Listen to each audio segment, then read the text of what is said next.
kommer nu. Du skal se bare med.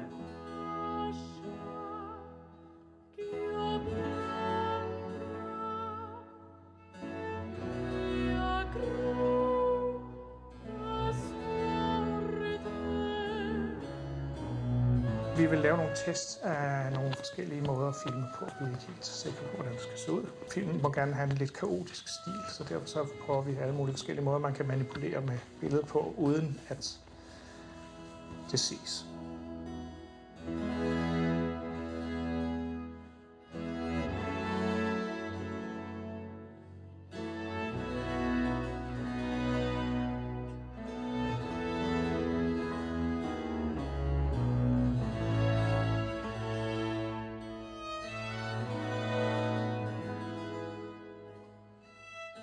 Den hedder Milo.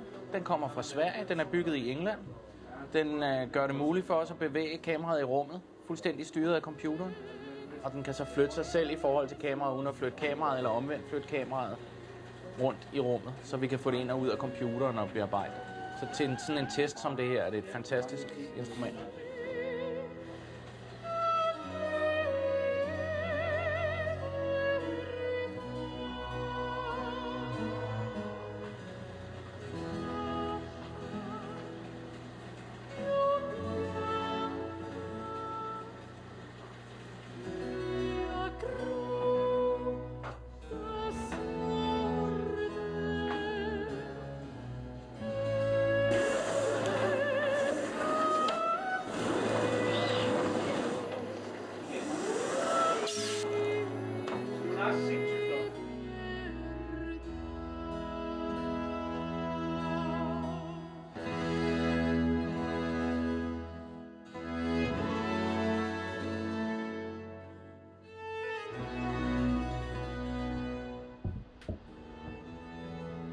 Hvad er det?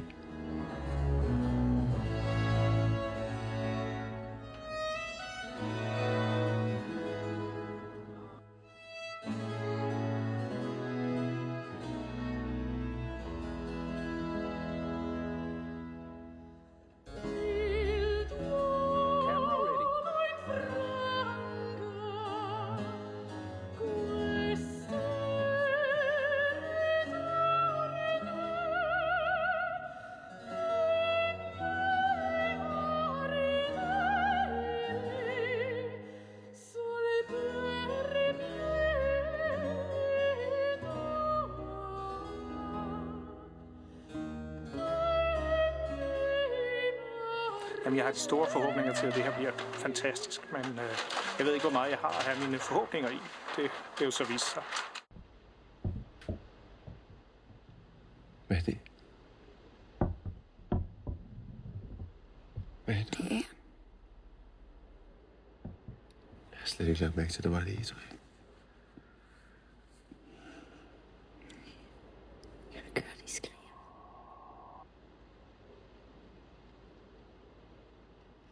Gud.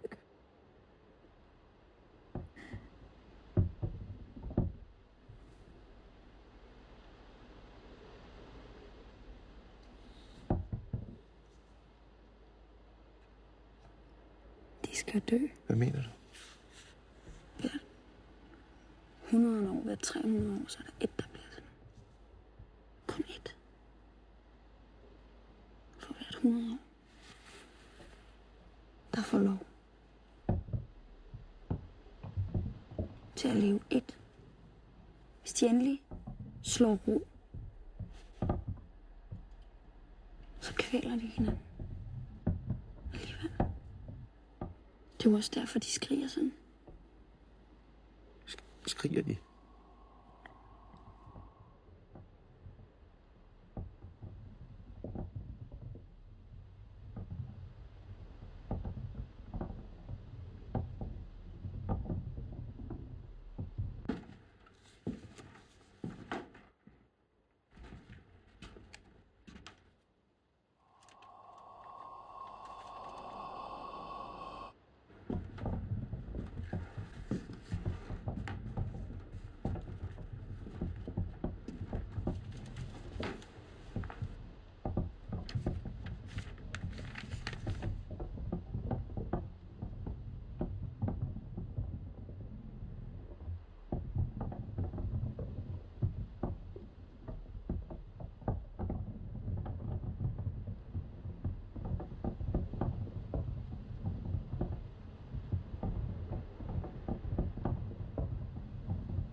Clearly there was a naturalistic level, which is a naturalistic semi-documentary, or as close as you can make documentary in a building that's wrapped up in black plastic in daytime is meant to be night and whatever, but you know what I mean.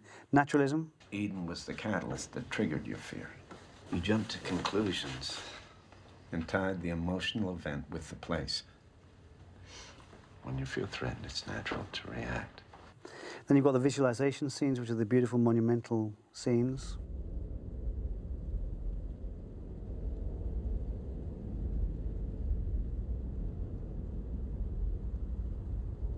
There are also anxiety montages, which is something developed out of our pre-production, and I eventually found these lenses that have been used on other films called lens babies, which are actually a cheap, but I think really organic way of messing the image up and breaking down the focus levels, but getting images into a more deconstructed, decomposed, abstract area, but you can still control where you want the viewer to look.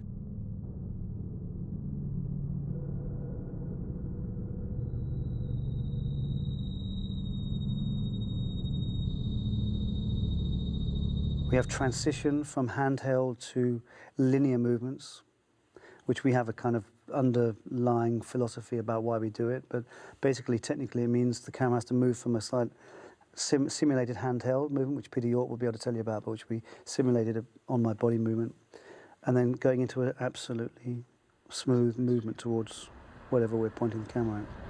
All you feel is a pleasant warmth and heaviness.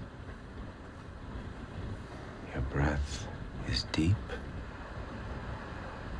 regular, easy.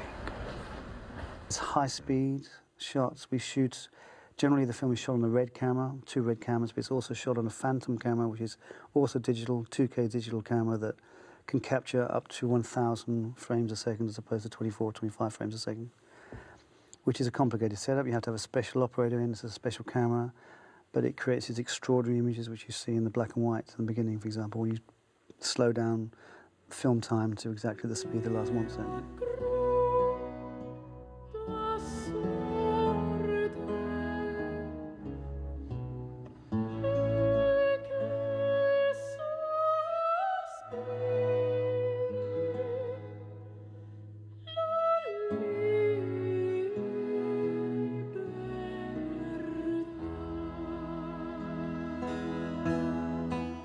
Well, just as Lars has worked many times with Anthony Mantle before, he's also worked almost every time on every film. He has some technical stuff to develop and some visual ideas that he wants to try out. And he, almost every time, he works together with Peter York. And Peter York is a wonderful nerd. He's extremely nerdy, and he's very, very savvy. He knows his thing. And I think he's one of his kind in the world, and I don't think you can find people who can, every time you go to him and say, what if we invent this thing that can do, and he just starts thinking and he comes up with machines or computer programs or ideas, or he finds the right people to train a fox or paint a whatever. He's Lars's buddy on the whole technical stuff, and he's been for years. He went through the storyboard with the storyboard artist and Lars for a week or so, and he made Lars go through every scene and every picture and making all the decisions together with Lars. And that was a period where Lars wasn't feeling very well, so he was a huge part of that. Yeah. Vi kigger lidt på, hvordan det ser ud, når dårdyr føder. Det er faktisk, vi er over i et rådyr nu, som også findes i Amerika. Så kan du se dernede, hvad det så bliver til. My key job is to take ideas out of Lars's head and try to put them on paper and try and pass this information to other people, like the animal trainers, the special effect makeup guys, the motion control guys, all the people who are involving in making the shot happen.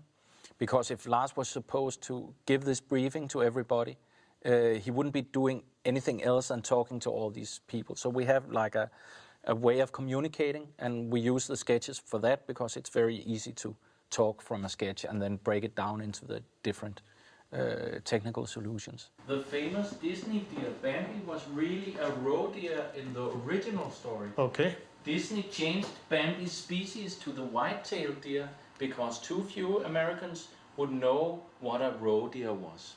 Det er klart. Og det var et rådyr oprindeligt.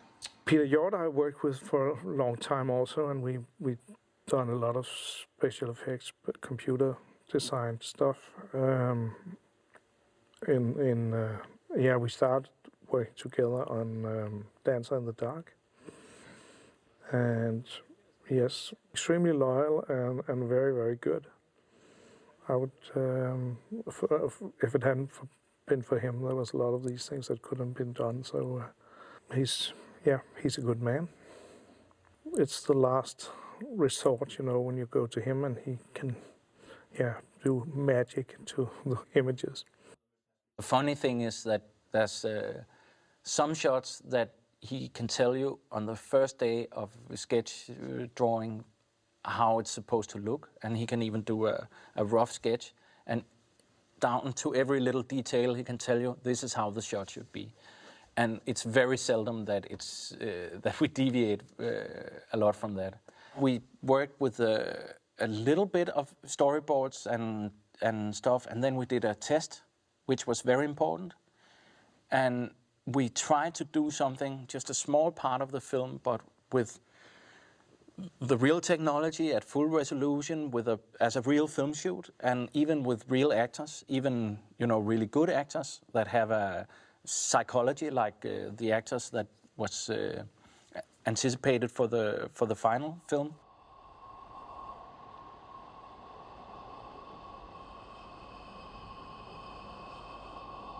For the test, we also did some ultra high-speed shooting, and we found out what the challenges of that were. One of them being lighting and having enough power for all the lights.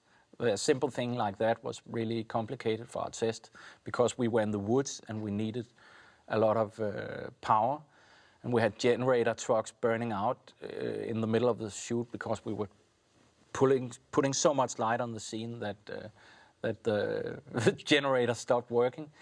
So we learned that we had to really plan this high-speed shooting, and also Lars could see the visual aspects of this, and he really liked the look of this 1,000 frame per second digital camera. I would say it's not a big difference between the Acorn scene we shot for the test and the scene that is in the movie, except that we did some different animation, it's another lead actor in the picture, but essentially it's the same shot. So when we did that shot on the shoot, I had actually done it once before. Peter Hjort, an extraordinary fellow. He's such a creative doctor of images, and I've worked with him a lot over the years, and with Lars and with different directors. And, I've learned a lot from him, so I feel more comfortable in a lot of situations, but it's always nice to have Peter there. He also was there for us so that when I was bound by the actors and working with the A camera, working with Lars and working with the actors, he could then break out together with Stefan, who was also working as a second operator occasionally, and they could go off and do some of these time-consuming shots that he knows all about that aren't anything to do with actors, but they're to do with effects and CGI. It's excellent. It worked very well. He's very good at going in there and controlling the degree of effect to how much it becomes an effect and how much it becomes camouflaged as something that's magical, but it doesn't look like an effect. And I like him for that, and because if they're too excited about effects all the time, they become effects. They tend to dominate everything else. You're talking about acting as well. It tends to become something else, and it's finding that balance, and I think he's very good at that.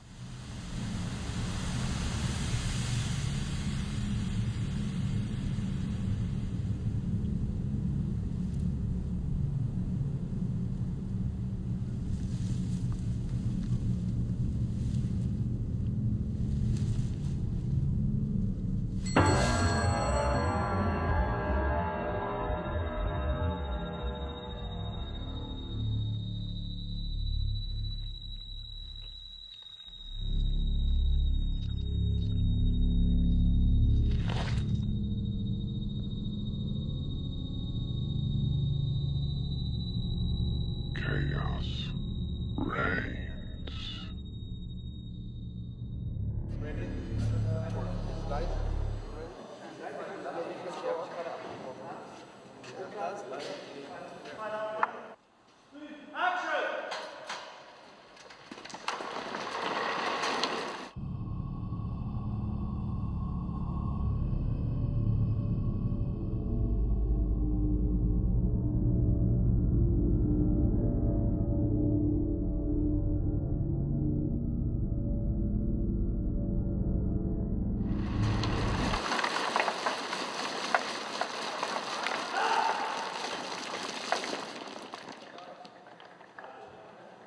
We did 1 day of studio shooting because it was impractical to put the green screen for the falling acorns, have that standing outside. That's one of the things we learned from the test, that a big green screen can be a challenge to handle outside if you have to light it and so on.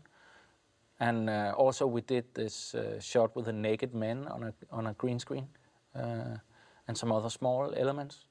So we did a little bit of studio shooting, but on the stage we did only 1 day of work, and I would say normally for a film like that it would have been, for a movie like Mandalay we did almost 2 weeks of just visual effects shooting on the stage. So to do just 1 day of shooting and then the rest on the real location was really nice.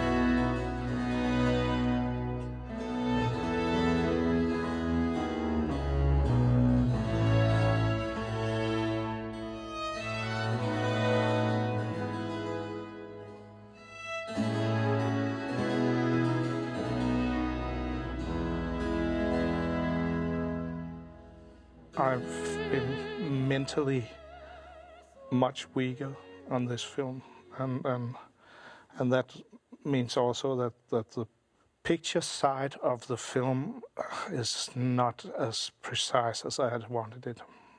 First of all, this thing that I normally would have operated the camera myself, which for me was a big thing, and I had to give it up. I didn't have the mental strength to do directing actors and filming at the same time. Yeah, I would say that I worked on 40% of my potential on this film. It was very hard. We're used to working together in that way. I'm quite happy to share. There's not many I do that with, but if I feel they know what they want to do, and certainly Lars knows what he wants to do with the camera, I'm quite happy to share with him. And also operating costs what it does, and however much people talk about it and mumble about why you do that, for me it's nothing to do with that at all. It's about making the film. You make the film the director wants. In this case, we started off imagining we would probably operate together. He'd do a bit and I'd do a bit, and we'd see how it progressed. And quite early into the film, he just decided to pull back. He's done a few. You can see a few scenes. We are different. We operate differently. I try to simulate him, but it was harder for him this time. I think physically, it was harder for him this time, and so we decided I'd try and do the most of it.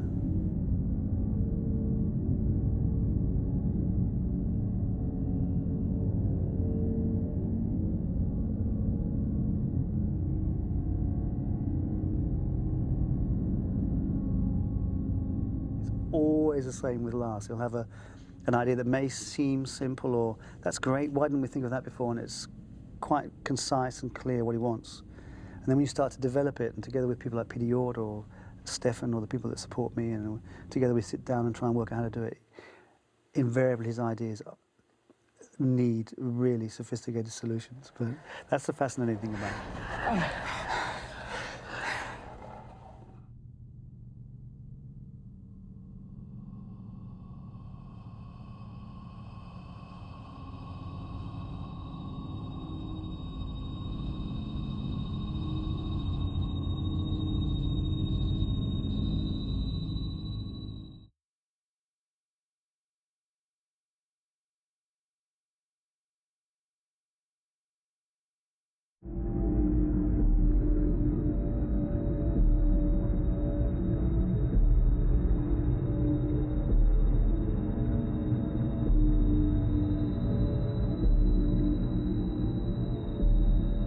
Da jeg fik det her manuskript i hånden, eller den første pitch var det jo faktisk bare en ganske kort beskrivelse af, hvordan historien engang ville komme til at udfolde sig. Så tænkte jeg, at det her det er nok det mest spændende, eller mulighed for det mest spændende lydarbejde, musikarbejde, jeg har været ude for.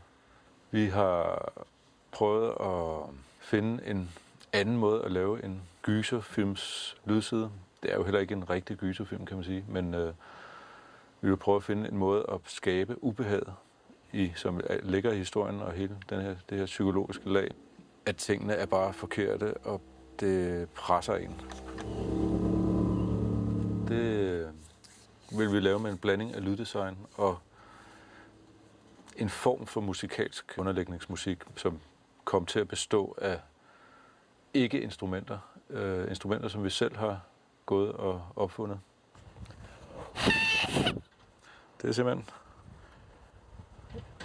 Det har vi brugt rigtig meget. At puste i de her.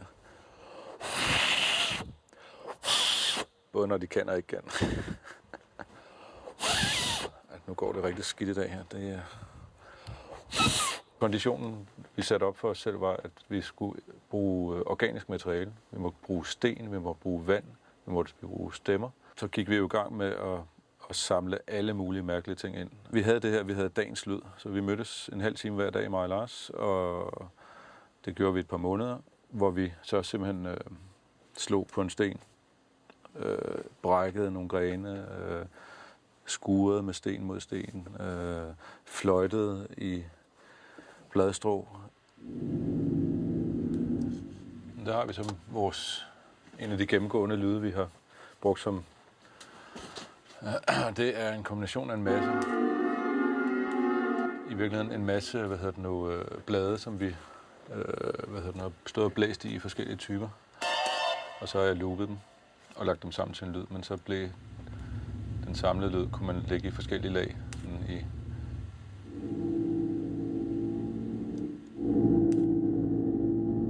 Det var ikke hver dag, at vi troede på det. Det var det ikke, fordi det var ikke lige interessant. Men langsomt fik vi ligesom bevæget os ind i, hvilke typer lyde, der var interessante, og så fik vi ligesom skåret os ned til at gå efter nogle specifikke ting. Der har vi så puttet ind i sampleren og spillet på alle mulige sjove lyde.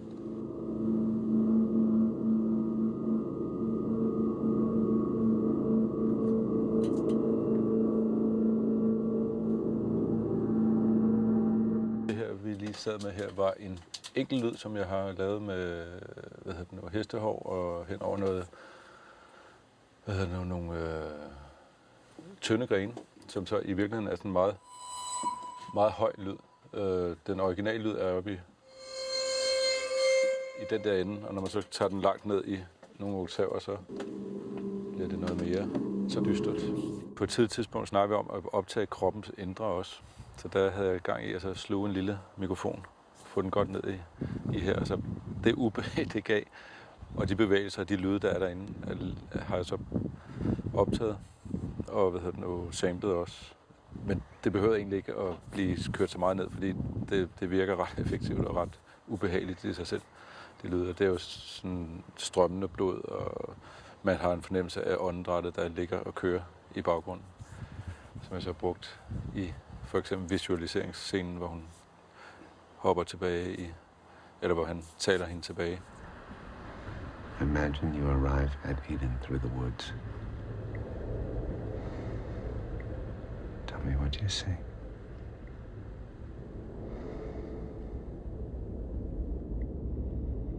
I'm at the bridge. It's evening. Almost no birds can be heard. Epilogen og prologen er Händels Rinaldo, eller en part derfra, som vi havde ledt meget efter. En arie, som skulle ligesom være det her følelsesfulde musik til de super slow billeder. Og der har vi fundet en version, som Bartoli havde indspillet, og den var så blevet brugt i klipningen. Men den var altså tempoet var helt fantastisk, men den var lige lovlig pæn i virkeligheden. Den var lige storladen nok, og vi kunne godt tænke os en anden version. Det kommer an på, om vi kan holde, eller de kan holde tempoet. Så det kan godt være, at det bliver klippet sammen flere år. Lars, du må ikke være deroppe. Nej. Det går jo helvede til. Ja, jeg kan godt mærke det. Ja.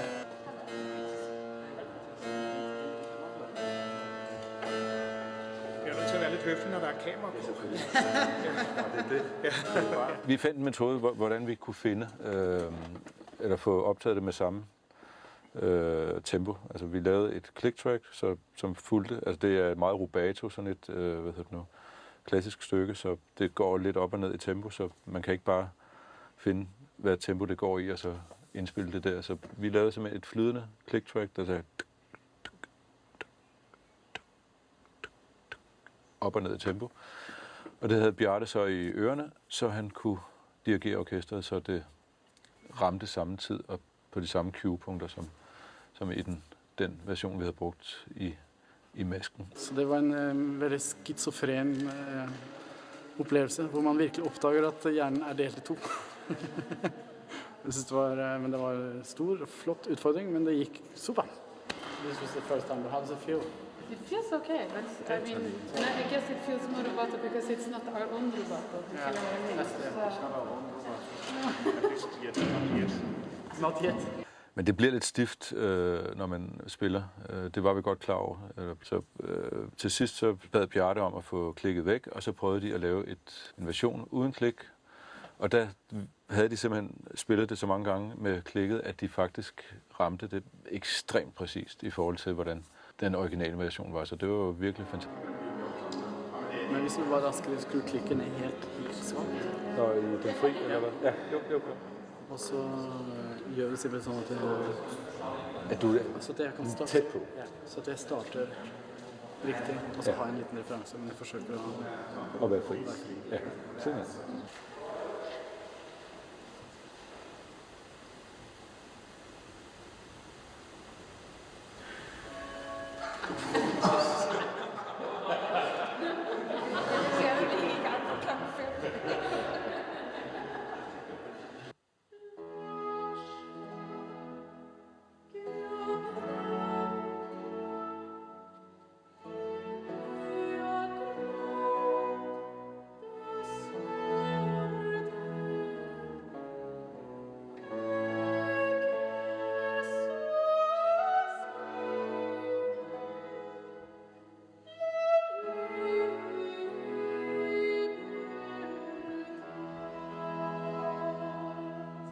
Det lyder lidt for pænt, altså. Lidt for pænt? Ja. Kan I ikke lave noget mere larm? Ja, jo. Ja. Bare en lille smule. Fordi det er ligesom... Det er sådan generelt, eller? Jeg ved ikke, om det er noget, man kan gøre med buen, eller et eller andet, der bare sådan det... Ja, tak. Ja, lige præcis. Men bare et eller andet, så det er næsten for pænt, altså.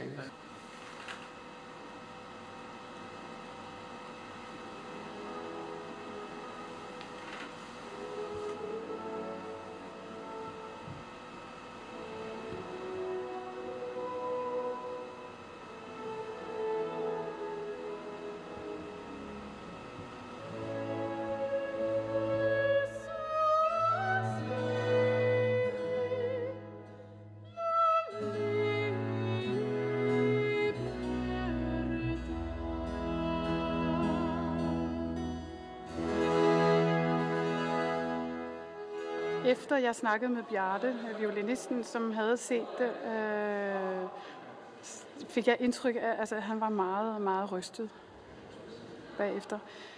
Og så tænkte jeg, at det er ikke vigtigt for mig at vide, lige præcis hvad der sker. Men det er vigtigt for mig at vide, lige hvor i musikken det sker. Det vil ikke nødvendigvis gavne mig at se, hvad der sker. Fordi måske skal der være en kontrast mellem det, man hører og det, man ser. Så jeg tror ikke, det vil berige min sang på nogen måde. Måske tværtimod. Og derfor så lød jeg være. Og så glæder jeg mig bare til premieren.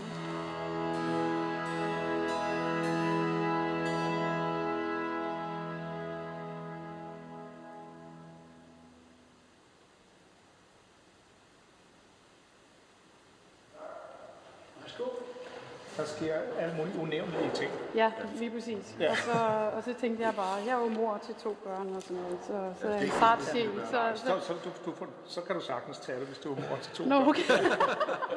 Jeg er jo far til 4 børn. Jeg er virkelig med det.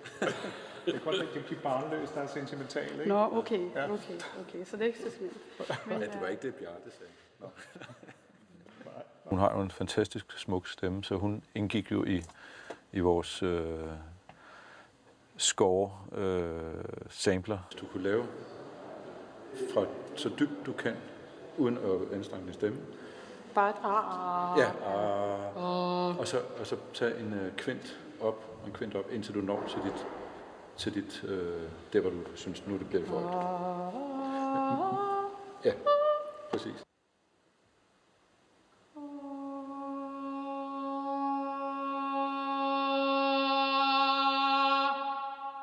Og det har vi også brugt på loftet, er hun den svævende dame, der kommer ind med toner.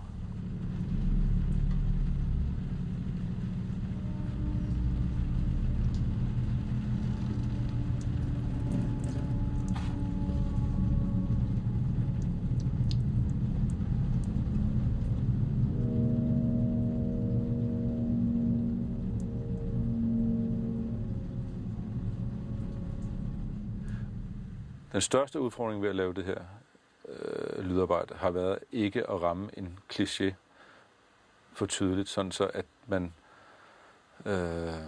at det var fuldstændig genkendeligt som noget, man har set før. Så man ikke prøvede at gøre det uhyggeligt, sådan wow! Altså, fordi det er ikke det, ideen er med lydsiden. Altså, ideen er at lægge det her psykiske pres eller ubehag.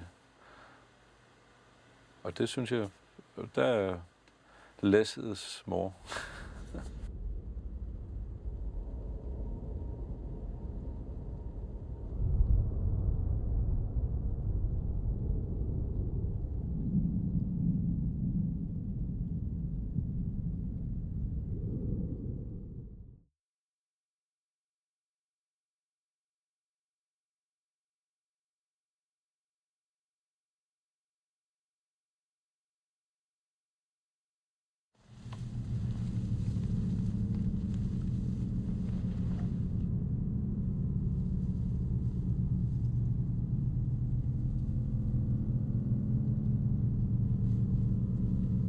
This is Eden, our little cabin in the woods, which is where they go to after the tragedy, the death of the child.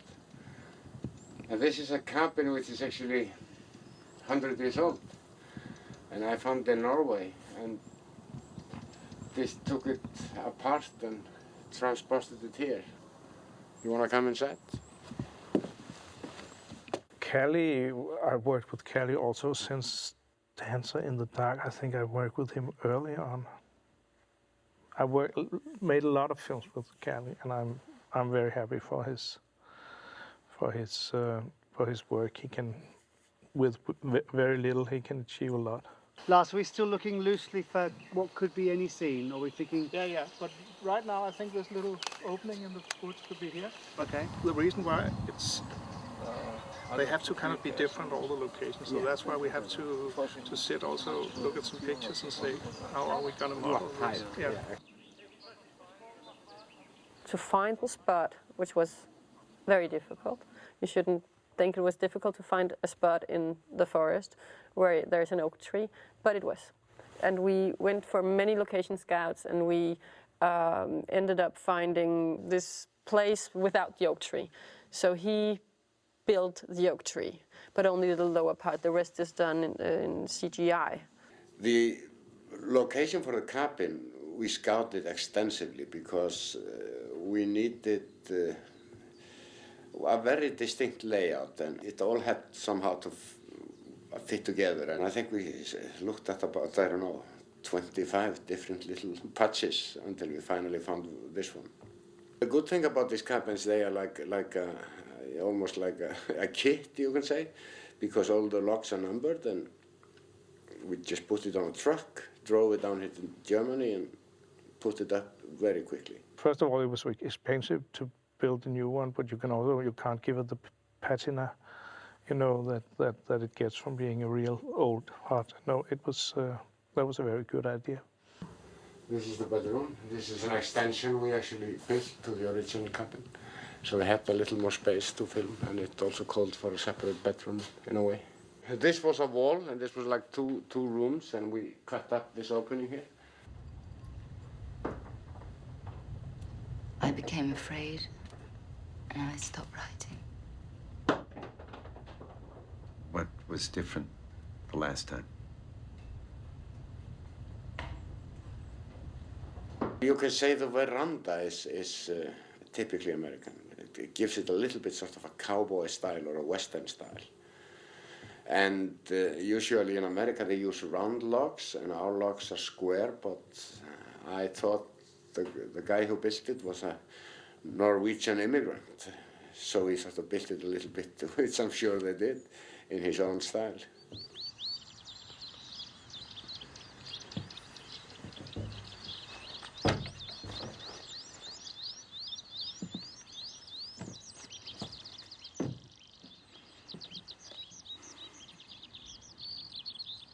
We had to place the cabin there, and that, of course, you had to take a truck in and put it there.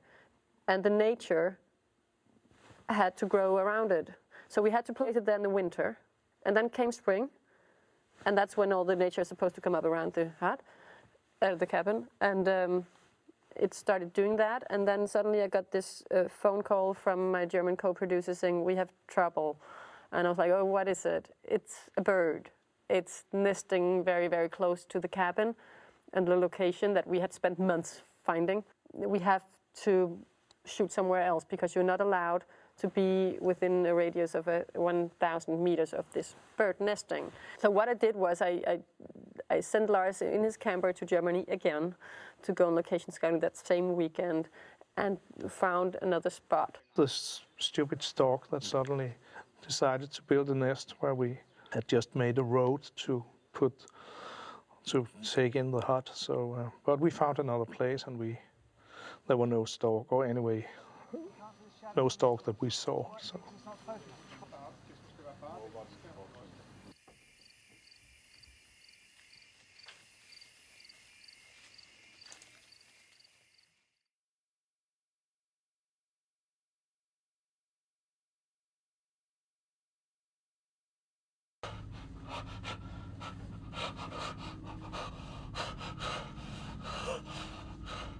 With some directors, you know exactly what the angle is going to be and how it's going to be filmed. But with Lars, it's something about just preparing generally for the scene. When you have the grinding wheel going through Willem Dafoe's lake, we just figure, well, we don't even have to really almost discuss it with Lars. We need a fake lake somehow. We know that, and we need a fake grinding wheel, and we need some different things. And we just bring it along, and we take it from there. Yeah. But of course, we explain to Lars, this is what we're going to bring. So I went down to Germany, and I cast his lake. So we had his lake in silicone. And we made it sort of nice and soft and with a bone inside, so it could move about a bit. Willem's pants go down to here, and she drills a hole right through the silicone, which kind of moves very much like human skin would, as you can see here. You're really secure that he'll only use the good stuff. Yeah, that's quite clear. That because for some directors you do have to worry if you film something that doesn't look good, say it's too close. But Lars is very visual like that, and he, so we feel very safe with filming things. Lars likes to do long takes, so we try to make it easy for him to film long takes with the different effects. The scene with the lake was really long, actually, but cut very clever, so everything works. But there were big passages, that you could say that they maybe not work as good as they could have done with the fake lake, because it was not meant for that picture. So, but he's really good at choosing everything that's right, even from a long shoot. And then, of course, we had the whole thing about this grinding wheel being strapped to Willem's lake. So what we did is we made two with different weights, two fake grinding wheels that are really lightweight. The real one weighed about 10 kilos, and this one here weighs hardly anything. And then we did another one, which is the one we used, like this that weighs 4 kilos. So it's lighter than the real one, but still kind of heavy. This was then strapped to Willem's leg under the pants, kind of like this. And he would carry that around. Okay, stop.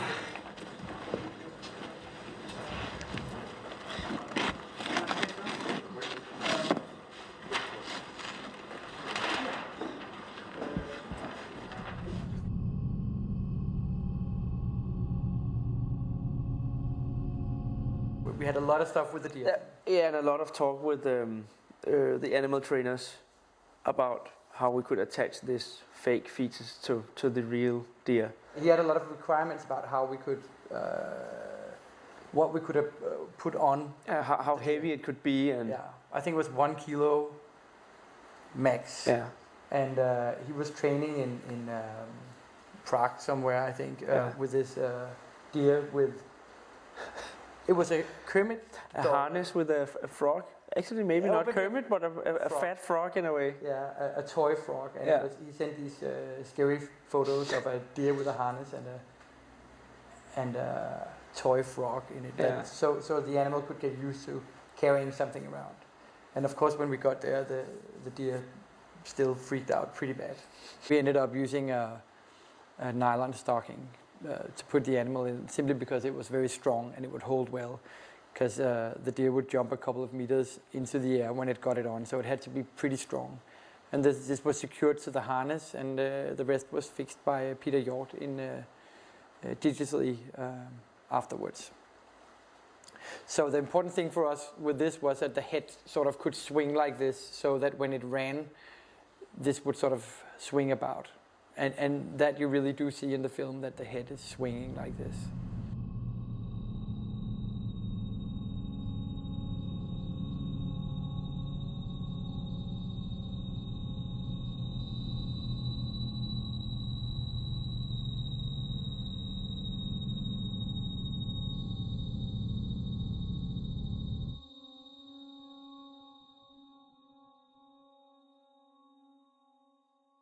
With some things, Lars was very specific. For example, the boy falling out of the window.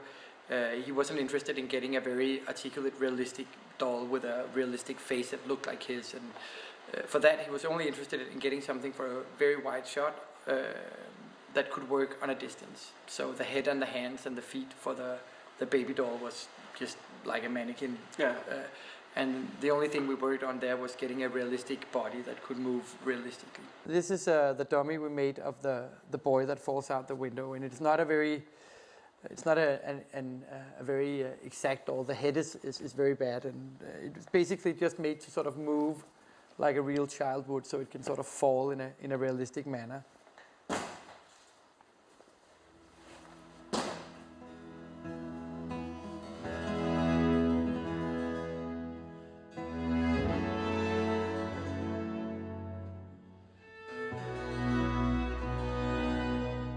When we read in the script the scene where she cuts off her clitoris, we of course also asked Lars what he wanted, and we kind of figured that he'd say that he didn't really want to see it just as scissors disappearing between her legs. But to our surprise, he wanted to see the actual cutting of the clitoris. So we figured we'd do that in 2 steps. One step is to use a body double and having fake scissors, and then of course her real genitals. And the next part of the scene would be to have real scissors and then a silicone prop of her genitals. And that's why we made this one here. And the way it was done is we had Charlotte's body double come to our shop, and we made this cast of her. The area that had the clitoris would be something we could change, so you could do several takes of it without changing the whole lower body. So you just sort of have a little changeable piece you could put in and film it again. This is a cast of her, and then the silicone prop we made looks like this.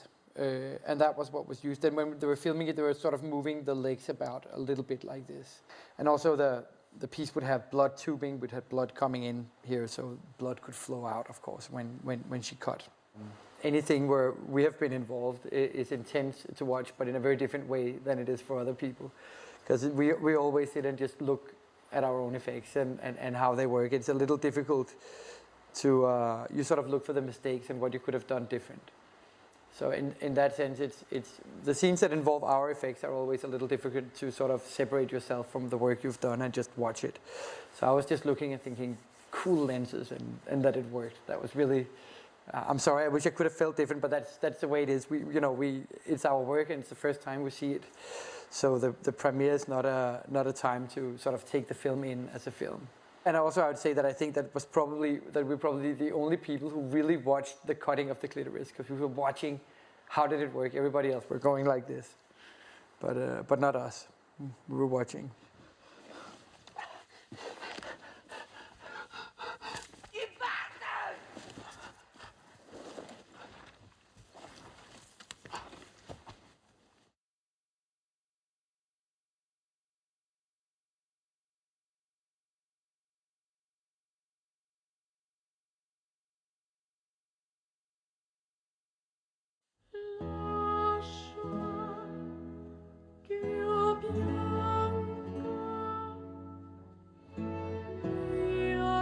My name is Ota Bareš, and I own some company in Prague, and we supply animal for filming, for movies, and for commercial. I know some small zoo garden, and we have a couple of animal, and also with me works other 4 guys, which are also trainers. Main famous animal, I guess, are ravens, which we have flock of them, and we use them for feature films, for different scene, like flying from one place to another, or be somewhere, sit somewhere, landing somewhere, or landing from something, action like this. But they are very clever, because we starting work with them from babies, so they like people.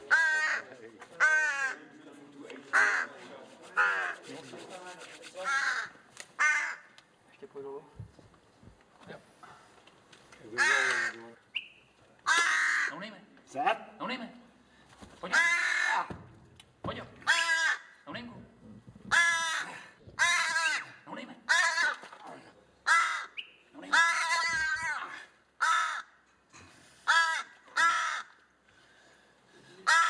You know, it's all problem solving, and it's all kind of ridiculous fun toys that you got to root somehow with some sort of emotional commitment. So I like that. Although that bird just bit the shit out of me, I can't tell you. It was, that was one of the more. This film wasn't always comfortable.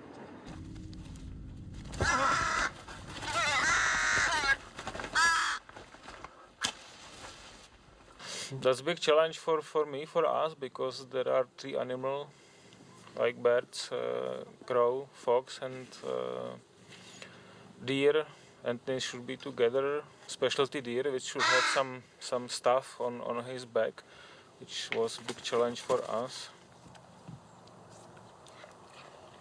The main problem with her is because we don't have time starting work with baby, which we can have from very small baby. So she was like 8 months old if we starting, and the animal is not so good with people. Like if you have the animal from babies, they follow you, and born with people, it's the basic things. It's more easier, because he know people, he know apartments, everything. When I read the script and saw that it involved some forest animals, I was very happy, because I knew Ota already. It was just very clear to me that we had to get hold of Ota and find him and find out whether he was available, because I knew that he had been working with like forest animals before, and that he had experience in working with animals that basically can't be tamed, like the fox. In the beginning, we just starting like catch her and put her the collar on neck and walk with her on the leash, which we spent many days on this. And then if she's starting to be fine with this leash, we just put on her some harness, and we did that every day, twice in a day for a couple of minutes, and then we do that longer and longer. And afterwards, we put on this harness some things, some toy, which looks a little bit like a small baby deer. And we should do that every day, many weeks. But in the beginning, she was very crazy and upset because it's not comfortable for animal like that. Put something on his body.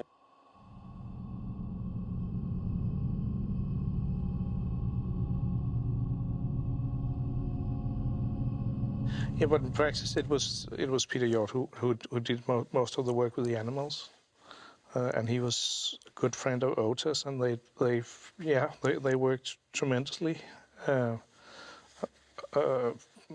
Very professional animal caretaker. We have here through three deer because in the beginning we have two for choose which one should be better, and now I keep them because they are feel much more better if they have break like be in group, so that's why. He also sort of asked to have a large part of the animal stuff taken to the second unit, which is like a smaller film crew working alongside the big film crew, which means that we could be a very few people around the camera and we could have some very rigorous procedures.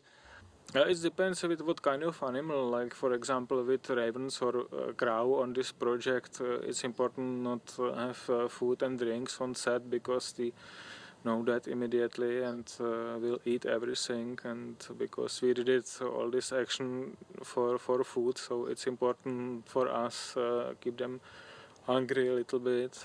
Ota really has this ability to tell people exactly the limits of what he can do with his animals, which is very good, because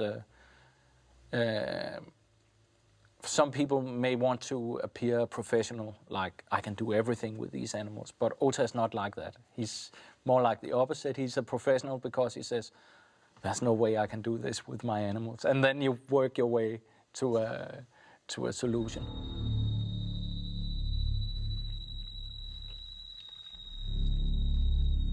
We prepared the fox for tomorrow, which we will do some action like she's biting herself, and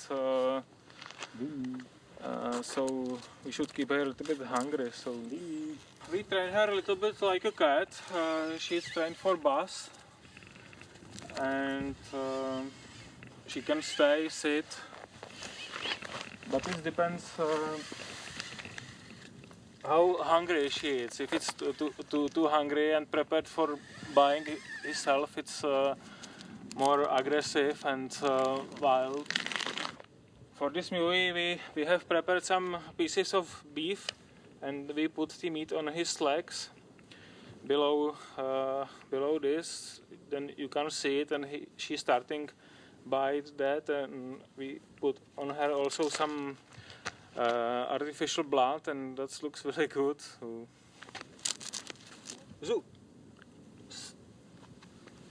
Zůstaň, stay. They used animals in a very mild way, you know, not by surprising them or anything. It was kind of, they were trained to do exactly what they did. It was surprisingly easy to work with these animals.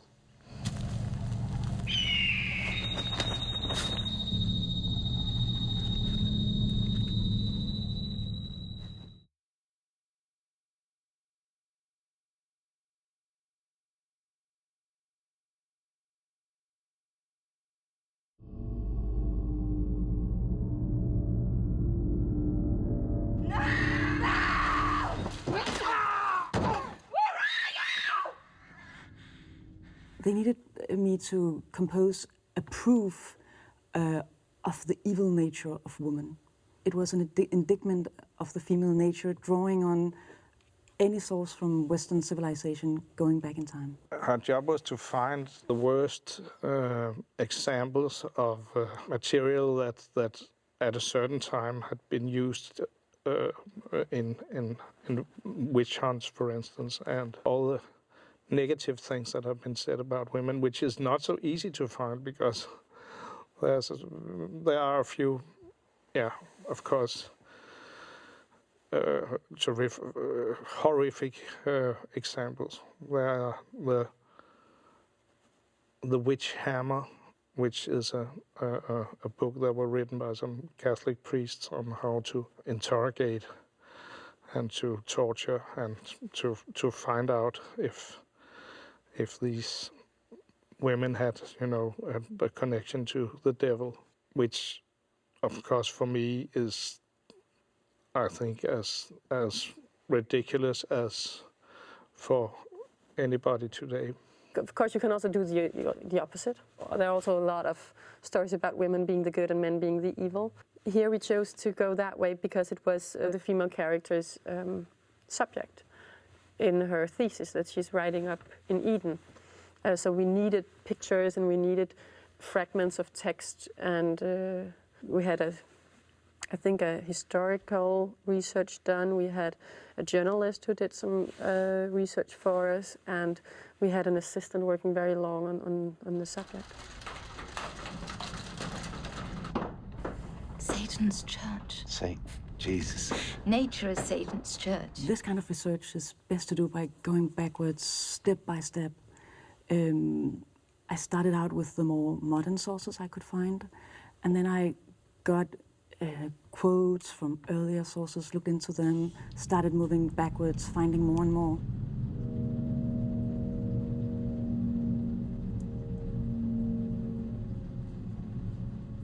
The surprising thing was that when you start moving backwards in time, you find that the modern texts are actually, they echo the earlier texts.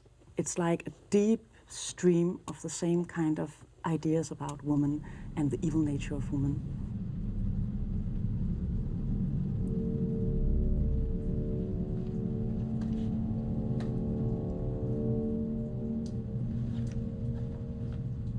Women do not control their own bodies.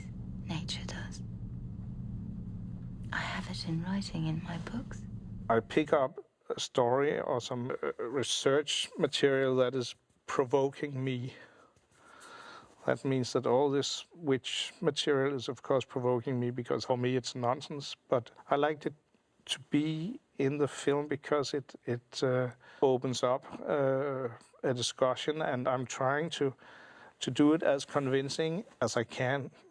I did Breaking the Waves, for instance, and I don't believe that there will be bells in the sky, and I don't believe that you can kind of fuck your way to heaven or create miracles. I don't believe in that, and that was a provocation because I am, or it was anyway, very atheistic, and then it was interesting to take these things up again, and the same with the witch side of the women. It was a provocation to myself that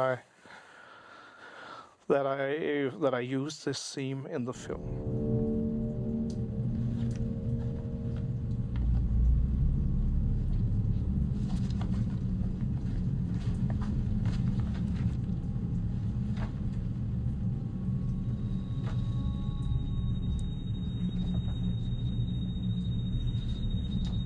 You can also interpret this thesis that she is working on and her being evil as her having read all this material, taking all this in as we as women have for thousands and thousands of years, and that somehow it's in me. I'm a chauvinist, 90%. You are, everybody is, because it's in us, and I think it can be seen as a picture of that. Of her being, or having absorbed all these theses about women being evil and these writings about women's sexuality being evil, and because she has such a big guilt about what happened, she absorbs it that way. Hit me. What? Hit me so it hurts. No. Hit me, please. No. I have an idea that women are more scared about their sexuality than men. Maybe it's not true, but that was anyway the thesis again that are used in the film. If human nature is evil, then that goes as well for the nature of the women. Very many of these, even old sources, agree that woman is a pure piece of nature. Woman is ruled by impulse, by instinct, and by desire. And this is beyond her rational control. She is complete nature and linked to nature. So to some degree, you have to say that, well, there is a kernel of truth. Indeed, woman is in some ways unknown to herself. A woman's body is beyond her own control. She swells with water, and she bleeds, and she conceives, and she gives birth. And this is not something that is done by decision. It is her body driving her. So the step is very short from that to saying that all this natural force, it's uncontrollable, therefore woman is uncontrollable. The literature that you used in your research was about evil things committed against women, but you read it as proof of the evil of women? It would be ridiculous to say that women are more evil than men. I don't think so. But on the other hand, I wouldn't agree to the opposite, that men are more evil than women.